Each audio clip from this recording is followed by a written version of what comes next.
everyone, and welcome back to my channel. So in today's video, I'm going to be sharing with you guys Elizabeth's 1-month update. I'm going to do this for at least the first year. I don't think I'll do it past then, but I thought it'd be fun to do her monthly updates for you guys and for myself to look back on. So she turned a month on June 12th, so when you see this, she'll probably be closer to 2 months, but she is a month old as of right now. And yeah, I thought I would talk about kind of like her milestones and just things that has happened to her in the first month. So I think when she was a week old, that's when, I think it was like 10 days old, maybe 9 days old, her umbilical cord officially fell off, or at least the rest of it. Obviously her whole umbilical cord was not on, but they do twist it and then they clamp it, so that has come off and her belly button is looking normal and clean. She did get some dry skin, followed by baby bumps, so like baby acne, and now she has cradle cap, but I'll talk more about that in her second month update, as that didn't really happen in the first month. She can roll on her side, she's constantly stretching, and if she's not sleeping, I find she's constantly like moving her arms and legs. She loves tummy time, and she loves to eat. She's gotten better with bath time. That was something that she did not like at the beginning of everything, but now she's starting to like bath time a little bit more, as well as diaper changes. She was not a fan of diaper changes, and the first little bit we were actually warming her wipes up because she didn't like the feeling of the cold wipes on her bottom. So we haven't really been doing that now, but at the beginning we were doing that. And she's doing really well with eating and latching on and all of that. She does do a bottle, and she nurses. I'm still doing formula. She's 7 weeks old. I don't do 100% formula, but I find sometimes she's getting frustrated and she's not latching on, and she wants to eat, but she just can't seem to latch on, or she's not latching on for very long. The doctors in the lactation specialist said that is common.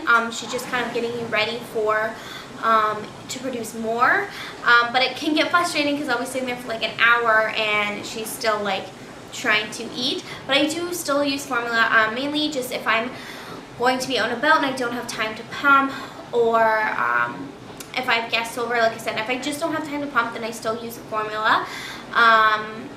It's not something that I wanted to do or I never thought I was going to do, and 90% of the time she is being breastfed. If I'm home all day, she's being breastfed.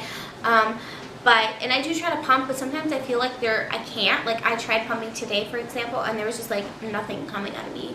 Or there was, but it was like not much, and I just don't have the time to sit there forever and to see how much is going to come out.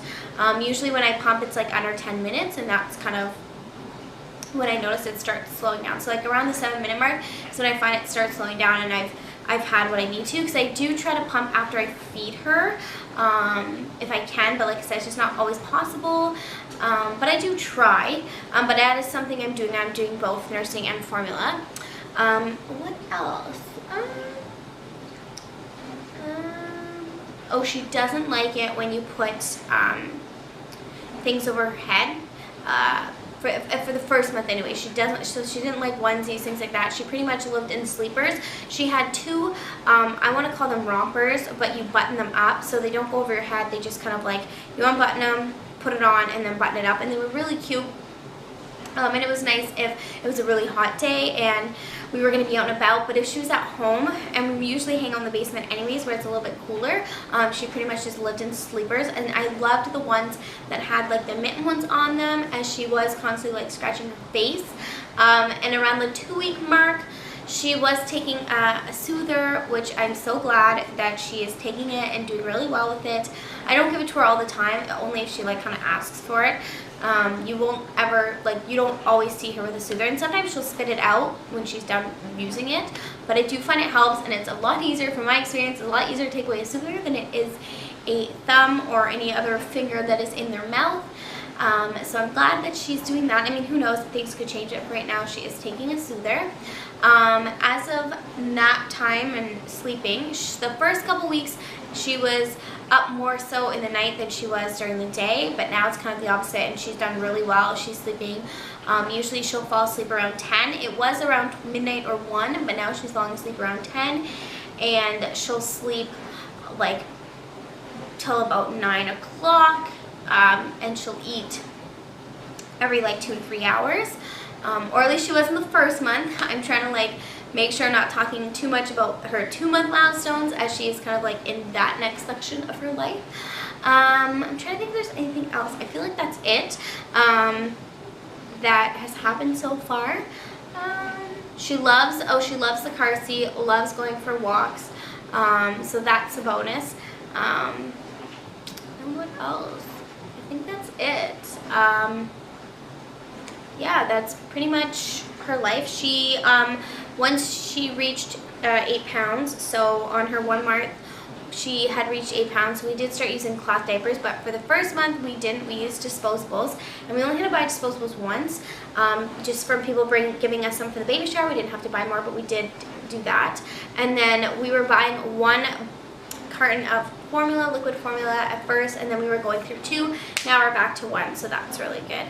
And yeah, she nurses all through the night, never uses formula.